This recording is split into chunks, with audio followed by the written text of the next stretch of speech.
Right, so the next thing we're going to go through is why your fans don't engage. Now, obviously, if you're at an account making 10, 15K, right, if you're having 20% of your fans that aren't engaging, or if you could just improve by 20% how much your fans are engaging, that's a huge difference, right? That's a couple $1,000 if your account's making 15K, okay? Now, this is why this is important, because at that point, you understand how to get subs in. If you're making 15K, 10, 15K, right, and you can't hit that 20K a month, you're doing the first part, right, which is getting the subs in. That's good. You now need to think about the transition from that, right? You need to understand what happens next is when you engage with them, and how do you actually get them to engage, okay? Now, there's 3 ways that I'm going to cover in this video, okay? Now, again, a lot of this stuff I've said in previous videos and even in this video today, like humanized chats. I've said this before. I've said this about other things. This improves other things. This is good because you can do this one thing and it improves engagement and improves other stuff on your account. So this is a high ROI activity, right? You are leveraging your time, you're leveraging your actions to bring you in the most back. So this is a leverage point that a lot of creators struggle with, is stuff like this. But I'm going to quickly go into a little bit more detail on this. So number 1, voice notes is massive, okay? To get people engaged. To get people to engage, voice notes is a cheat code, because you have to understand, like I said before, you are competing against other chatters that are trying to get these fans to also be active in the chats to engage. So now what people do is just, hey, how are you doing? They just send mass messages, conversation stars, pictures. All of that is now saturated. That doesn't really work, right? It works to a certain degree, but if you want to start, improving the reply rate, you need to start being clever with the actual messages you are sending, the conversation starters you are sending, because not only can you send voice notes, but these voice notes are obviously pre-recorded. So now something that we do is we send all of our models specific voice notes to create and copy in one sitting. Might be 10, might be 15, might be 50. If it takes you an hour, just get that done once and your engagement is going to improve because of that. So it's worth your time doing that, okay?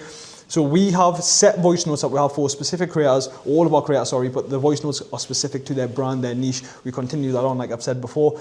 And we use smart messages on our CRM. So our CRM is Inflow. On there, you can have smart messages. You can like kind of have messages that unsend after an hour automatically. You can have categories of fans. So whales get these specific voice notes. Time wasters get these. Remember the characterization. The lover boys get X, Y, and Z. Time wasters get these. We don't just send one mass message to everyone, because not everyone's the same in your chats. We need to have them in categories. And the best way to do that is through smart messages on Inflow.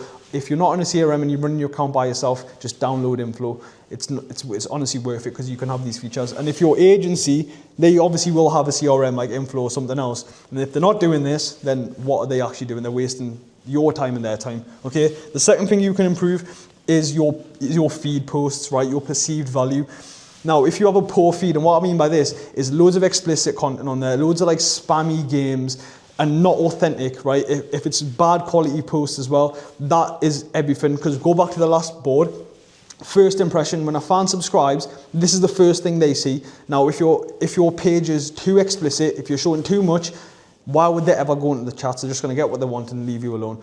But if your feed is low quality posts, if it's looking spammy, if it's looking too transactional, you're going to lose all the Loverboy fans, all the whales, all those people, because they're sick of seeing stuff like that. They do not want to see someone who's just, the perceived value is low. Again, this is why you can't upsell, because you're just giving everything for free, or your feed post is poor quality. This is why you can't charge the high prices. Why can Louis V, like I've said before, I've used this analogy before, I'm going to use it again. Why can Louis V charge 5K for a bag when Primark charges £5? It is just perceived value. When you walk into a Louis V shop, you just know you're going to spend a lot more money than if you go to Primark. That is just perceived value. That is all it is. It's just psychology. But you can improve that with your feed. Okay. Now, humanized chats. I've already spoke about this.